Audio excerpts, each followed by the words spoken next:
Do you want to pick this up today? You're going to pay the whole lot. You're paying cash? Yes. The way it works is that people bring in different articles, TVs, videos, forestry equipment, a little bit of jewellery, not a lot of jewellery. The interest rate is half, so half of what they borrow, they pay back. What colour, Elizabeth? Black. Oh dear. You pay back an extra 20. It helps. Now, after a month, if they don't pick them up, we give them another week and then we put it out on sale at quite a large profit, which isn't the best. It's a good business to be in, actually.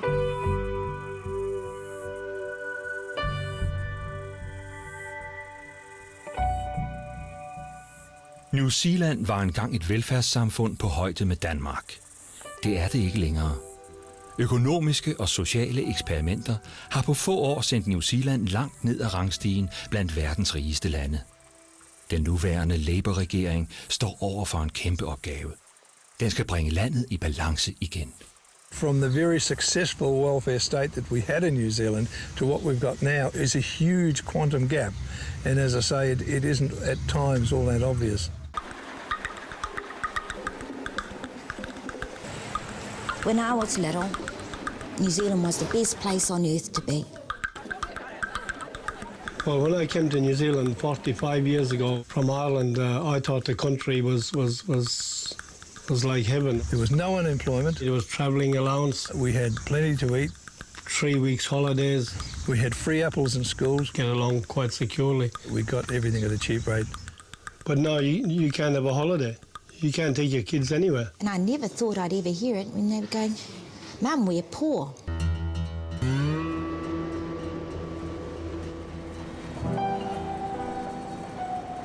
Regeringen gav markedskræfterne frie hænder. Det var en del af den såkaldte moderniseringspolitik. Der blev solgt ud af offentlig ejendom, skove, teleselskaber, energisektoren og jernbaner. The Otahuhu Railway Workshops was a city within a city, a society within a society. There was 1,800 people here who done everything from every trade, from blacksmiths to fitters to turners to carpenters to any trade that you'd like to name was here.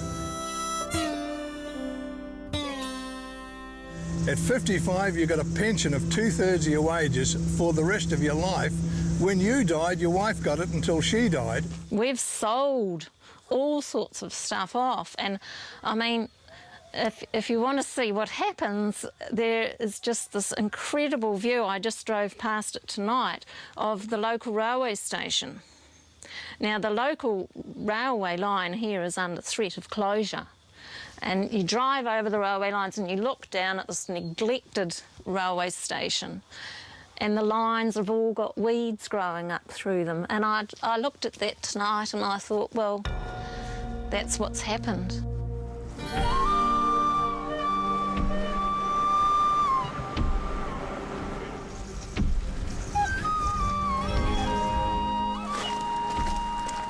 It was quite busy. A bustling nerve centre, if you like. At least 15 people would have worked in that building. Now today it's leased from Transrail by the Gisborne City Vintage Railway.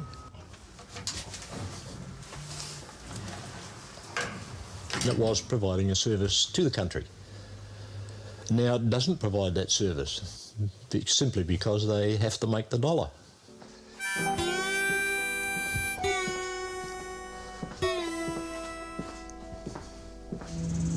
When we had the so-called Labor government elected in 1984, they never told us about their evil economic policy. They were elected and they brought in this policy of corporatisation and privatisation. So it wasn't that government that sold this place, but they corporatised it. And corporatisation, Danes must be aware of this, is the first step towards privatisation.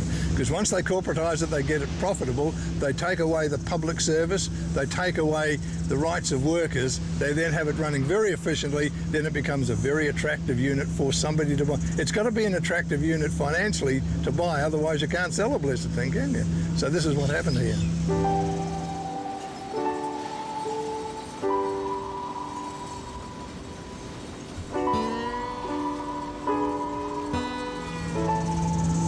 The whole of the railway facility in New Zealand was sold for 400 million New Zealand dollars, which is about 200 million US dollars.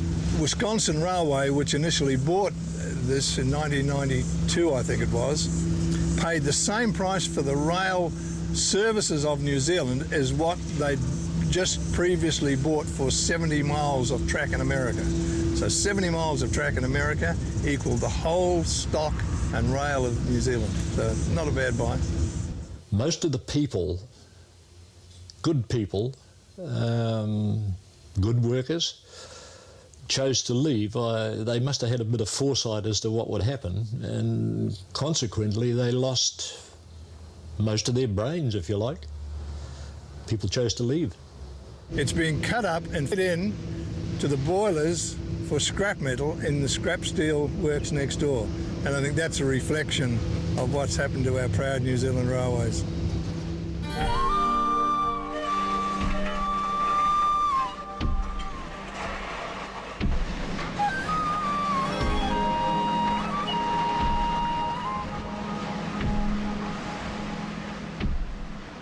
Overgangen til markedsøkonomi førte til skrotning af tusindvis af arbejdspladser, og fattigdommen voksede. Housing has just been a huge issue of poverty through these changes. People could access housing through the government, and they paid a maximum of 25% of their income out in rent. Now, part of the economic miracle was that, oh no, we're going to move that subsidy there and hand that subsidy out to everybody on a low income in rental accommodation, and we're going to move to market rents. I live in a state house, a government house. I've been in it for 45 years. I've always been a low-income family man, a working man, and I'm bringing up my second family. She's good. She doesn't bite me. I hope not. Or she can catch me by the throat. There's no hospital service now, so I'll be waiting for hours there with a ferret hanging out of my throat. Our house is a bit plugged here, typical working class house. Can't move. We can't move out in the bigger premises. What happened here was this all working class area around here. And when they brought in market rents, anybody with money could come in. They pulled all the houses down and 2 streets and changed the name of it. There was Esperance, Madeleine Avenue. They knocked the houses down, put up flash houses and called it Mount Taylor, give it an upper class name to the street. Have a look at this here. The yuppies have moved in and they're up marketing the whole area. It's definitely changed all right. When I lost my son, everybody came here, Maoris, and had their waiatas and had their songs and supportive, but then people have moved away now because of market rents and the downturn in the so-called wonderful economy, Roger Douglas economy. Roger Douglas var Labours finansminister midt i 80'erne. Han lagde navn til det økonomiske begreb Rogernomics. Rogernomics betød, at støtte fra staten og huslejekontrol blev afskaffet. De stigende huslejer gjorde, at mange måtte gå fra hus og hjem. We have 3 families in one house because the housing is so hard to come by now, especially. But in the past, it's how we helped each other out. We invite our families, we tell them to stay until they can get themselves a place to stay, or we take on the children of other people. What has happened is that people who are living with financial hardship tend to live in certain areas. So you need to be able to go off the main route, if you like, to see those kind of areas. They're not going to be visible to you in just a drive through.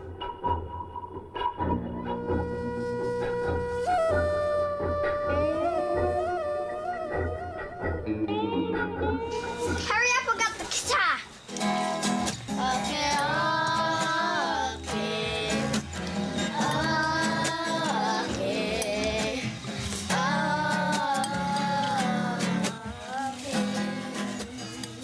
poverty. As I say, you can't see it. The houses look good, but within the houses, you're beautiful, darling. Just so beautiful. So we go outside and be even more beautiful. Hey? That was so lovely. Hey. Sometimes the parents aren't able to provide even the food that is needed for the mouths of those same children. But because of the pride we have in who we are, not many people see it.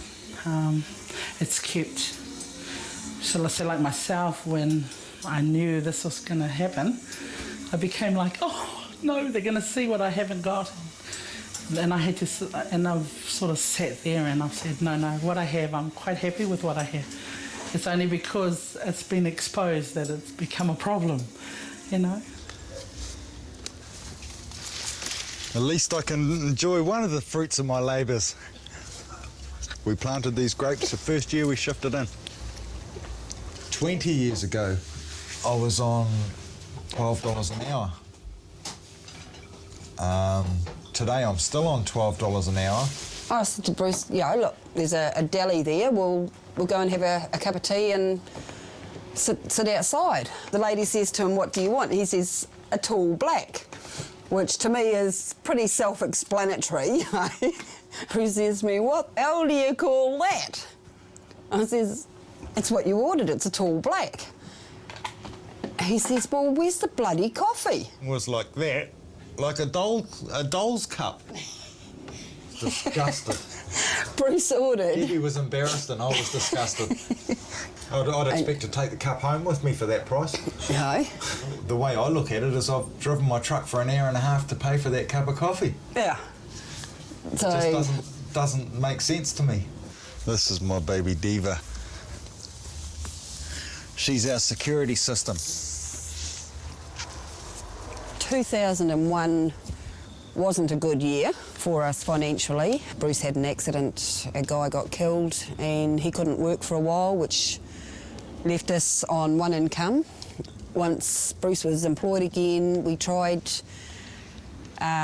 negotiating with the bank to catch up on the arrears. The bank weren't interested. They sold our house in November, right on Christmas, for $30,000 less than we bought it for 17 years ago.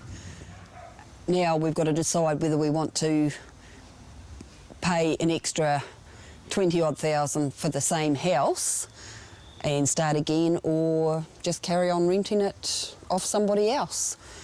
I got a $30,000 debt on the house and it's not my house. What am I paying $30,000 for? That makes me sometimes feel like just going bush. I could quite happily go bush. Just live in the bush, have a garden in the bush. Bit of a fantasy, I suppose, but... You can't compare poverty here with poverty in the African continent, say. It's poverty from the conditions that we all grew up in. People who've been here who grew up in that period of full employment, in that period when people looked after each other. So you've got, I think, the view of poverty is broader. I can easily remember saying when a packet of cigarettes reached $5 an hour, $5 a packet, I was going to knock off. Well, here they are, $10 a packet. Everything's gone up. The milk's gone up, bread's gone up, petrol's gone up. I get $385 for a 40-hour week, and I pay $140 a week tax. 5 people will cost $140 a week without meat and veggies. That's just your basic. We'll sit at that table there and we'll say, pass the knife, because we all share the same, well, 1 or 2 knives, or, you know, and stuff like that. So the poverty is, even though the houses look good and they may, in some cases, have a car outside, but their car may not be going. Bernie. 1 second. Wait, go toilet, go. Go. Quickly. You stay there, young man. Taiwan, down to get your bottle. Bottle time. Because my daughter, the mother of my children, has a mental problem, and she doesn't live with us, but she does visit every so often now. When this? Oh, not my true. Monday morning on the radio, they were saying that Queen Street was quite dangerous because of the mental people walking around the streets. There's quite a lot of mentally ill people. And they closed down the hospitals and they said they get community people to live in the community. But no, there's no follow-up for the mental patients, so they're walking around.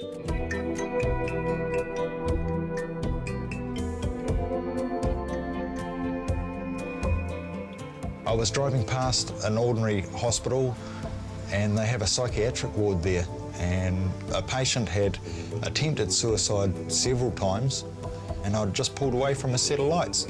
I saw this bloke in the bus stop. I saw him jump and I thought, shit, this is going to be close. And then I felt the bumps as I ran his head over. I jumped out and ran back. I knew before I even got out of my truck that I'd killed him. And no, he was dead. You didn't kill him. And when I saw his body on the ground and his head, I went into the bus stop where he was sitting a minute earlier and thought, shit, I've just killed this guy.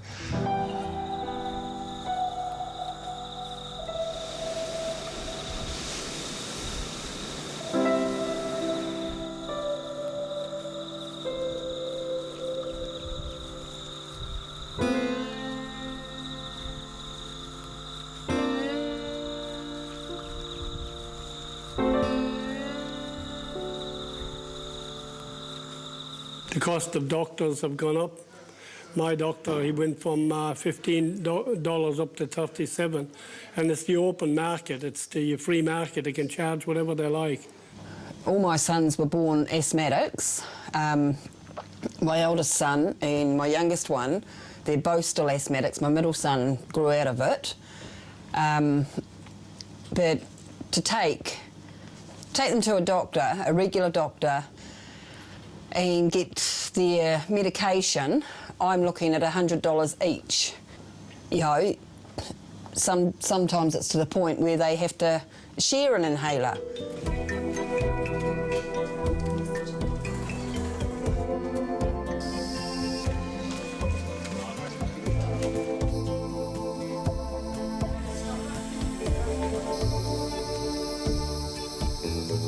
Well, we've certainly been on quite a merry-go-round, really, and I mean, basically, we've gone full circle. The health reforms came along and health became a business, and profit was the goal. Da den borgerlige regering kom til i starten af 90'erne, kom turen til sundhedssektoren. Men før sygehusene kunne privatiseres, skulle de gøres til en rentabel forretning. It was actually a company. The boards of directors were totally appointed. You had no community input from the grassroots in any way. The fear in New Zealand was that was being set up to privatise the total service, because the Rogernomics had privatised all the other services we had in the country. A lot of people made redundant. The next thing, there was all sorts of changes. Morale dropped dramatically in the health sector. The staffing changes were immense, and the cost of those staffing changes were incredible. People became really demoralised. They were forced into going against their values and their philosophies. Many of really skilled, good people left. Okay, thank you. I just didn't want to be part of that scene, so I decided that I'd take the option of being paid out. The National Health Service in the UK had experienced a similar process, and in the first year, 70% of the top management had gone. They could not make it work as a profit model or a business model. New Zealand was almost exactly the same. Got one of the surviving staff over there. How are you? All right? Health just simply cannot be treated like that. You can be business-like, you can treat people like a customer, and so you should. But you can't treat it as a business per se, where you've got profit-making, you can roster everything to happen exactly as you wish. I think ethically it's immoral to talk about health as a commodity, health as something to be making a profit out of people's illness. It means that you're actually, it's almost a positive incentive to keep people sick because more profit will be made. I mean, that is ethically repugnant to me.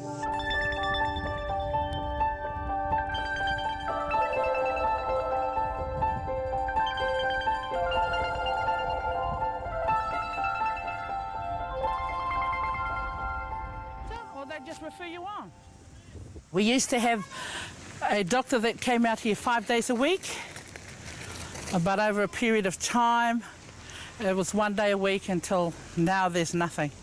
When hospital services were reduced and taken away from their local area, then the people ended up having to pay themselves for their transport.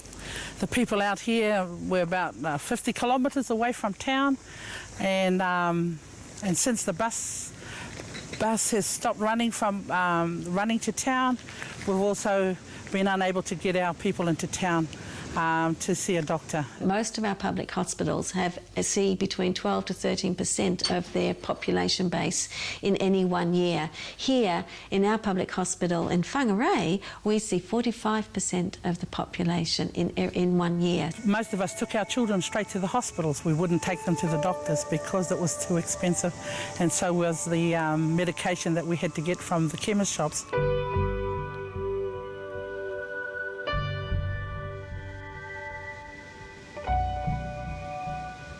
We have recently had a group of 11 in a family who have THB. We've found, I think it's up to 25 people with TB. So there's definitely a spread of third world diseases. We're trying to work on a system to go back where we were, where the people where the people could go to their doctors and get their children seen to for nothing, especially the children and our elderly. Yeah. You can't even walk to the bathroom and back? No? No? Okay, how do you get around? Do you have a walker, a wheelchair? Yeah. Which one? A walker? Wheelchair. Come sit up again for me. Let me take a listen to you. Oh. All the aged care wards within the public hospital system throughout the north have been sold to private enterprise. We were able initially to ensure that our staff who went across into the private sector kept their good wages and conditions, but every time a contract expired and we had to renegotiate another one, more and more conditions were cut off.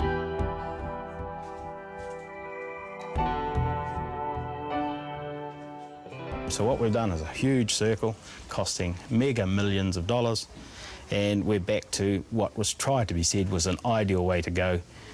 I mean, the most sensible thing for any country to do is to look around. I mean, we don't do any project without reviewing the literature and thinking about whether something works. Well, for a health system, you know, learn the lessons, look around, and this clearly has not worked.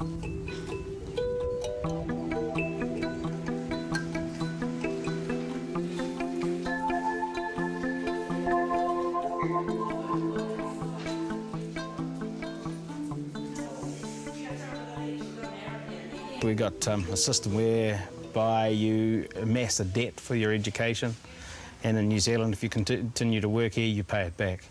We also train our people to what I believe is a very high standard, and it makes them in demand almost worldwide. So we train them. They have a huge debt if they stay here and not a great income. So they're very quick to move out. I find it absolutely ironic because the whole sort of philosophy behind moving to user pays in education was that education is a private good. It's not a community good, therefore you must pay for it. But what's happening to our society now is the private good is having to go overseas. So the chickens come home to roost there. The community is missing out on the community good because the philosophy was that it wasn't a community good in the first place.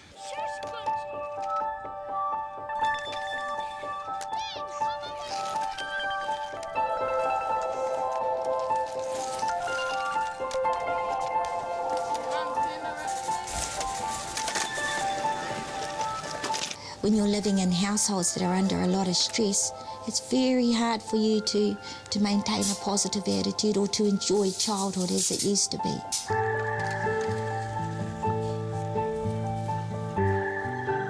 When I grow up, I'm going to be a this and that, or I'm going here and there. And it's really sad now, because to actually get with our kids now and to hear their dreaming or to try and put that spark in, for a lot of them it's not real. Yeah. Well, I've got 3 kids. 2 are still at school.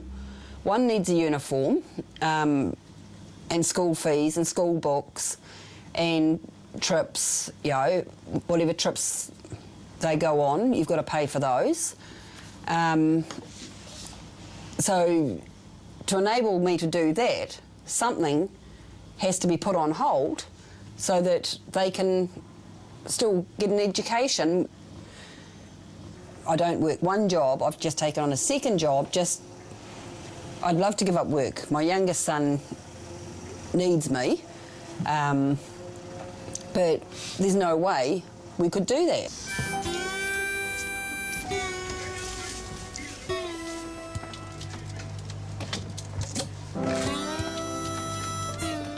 Caleb is a problem child. I'll quite often get phone calls in the morning, come and pick him up, you know, he's run away, and I'll have to take an hour or 2 off.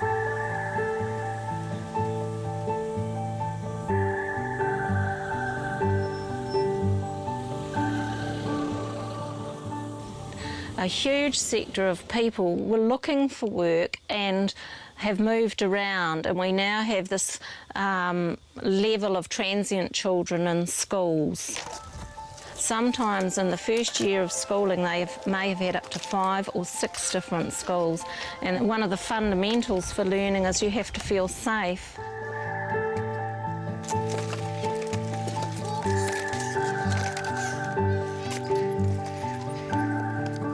They're getting angry, and then we've got a younger generation who's growing up. They're taught one thing, this is the ideal world, and yet here's the real picture.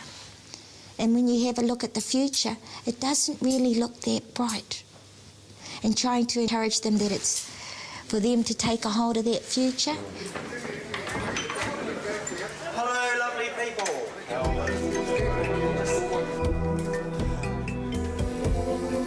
John, another banana keeps the light away.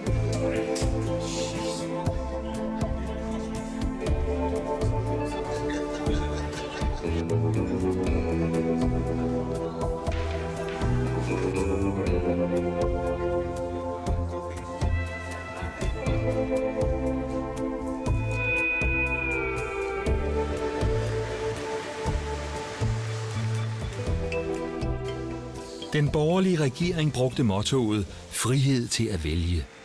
De kollektive overenskomster blev afløst af individuelle forhandlinger, hvor den enkelte arbejder selv skulle forhandle løn og vilkår. The law was put, this gives you more freedom, gives you more choice to determine your own wages and conditions. But the reality is everyone knows that the power of an employer with a job over a worker without a job who needs that job, I mean, there is no comparison. Pretty much you can say what you want, like, okay, I want $12 an hour.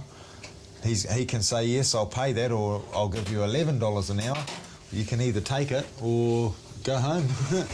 They brought in this Employment Contracts Act, which was the most vicious attack on workers for perhaps a century in New Zealand. Basically what employers would usually do is entice people off collective contracts onto individual contracts and pay them a little bit extra over the top to entice them.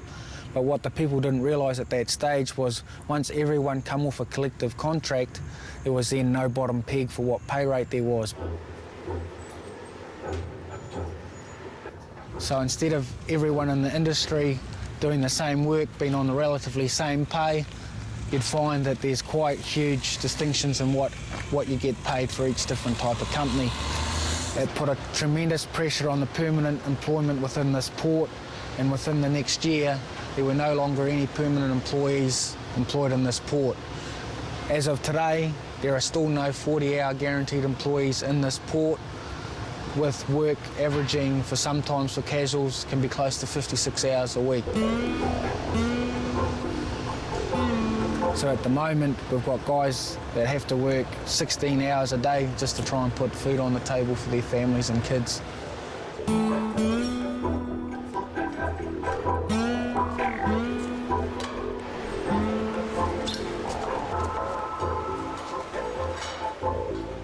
There isn't any negotiation. You're given a contract and you have to sign it.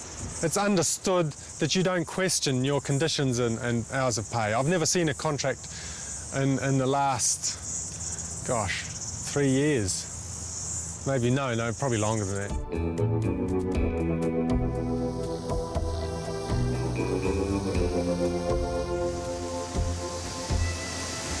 We'll go this way. But what you've got to remember about this place is everyone's on an hour's notice. If they don't push for maximum production, they're not kept on. They're down the road.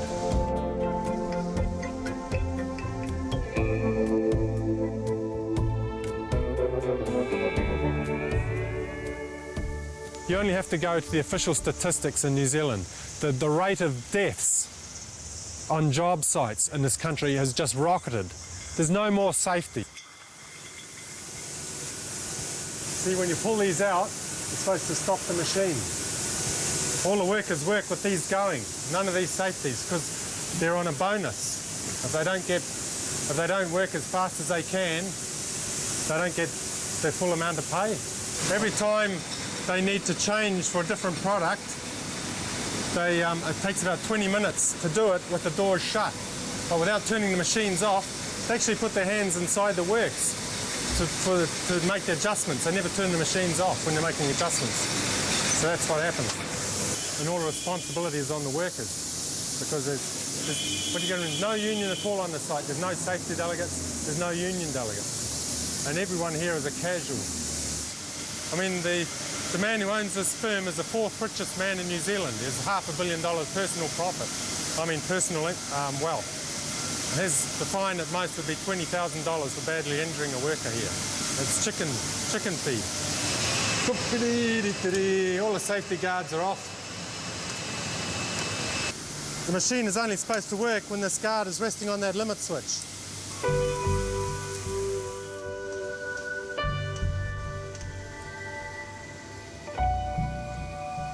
Me and 4 others sacked, just like that, and replaced by people who had barely worked in the industry before, had done a short course at a technical institute at half the rate. About 3 months after we were laid off, one of those young men was burnt to death. He touched a live wire at a substation in South Auckland. Now, a young man who was only 21, he just got married. He paid for it with his life. What do we want? Democracy! When do we want it? Now! What do we want? Democracy! When do we want it? Now! In the eyes of the ruling class in New Zealand, we have complete freedom because governments don't interfere in our lives. And of course we know that's utter rot. When we had governments interfering in our lives, we had a very good society and we had no unemployment and very little crime. I mean, how can you make choices if you ain't got a doll, if you ain't got a standard of living, you ain't got a home, you ain't got nothing, you know? What choice is that? Even though a Labor government came back, there's still, the workforce have been disheartened. The conditions have been lost on the job sites. The employers are strong, and in many ways the Labor government is captive to the power of the big employers. And it's going to take a long, long struggle in New Zealand to win back those conditions, and those even despite having a Labor government. So I would say to the union leaders in Denmark, encourage your workers as much as possible to oppose these laws.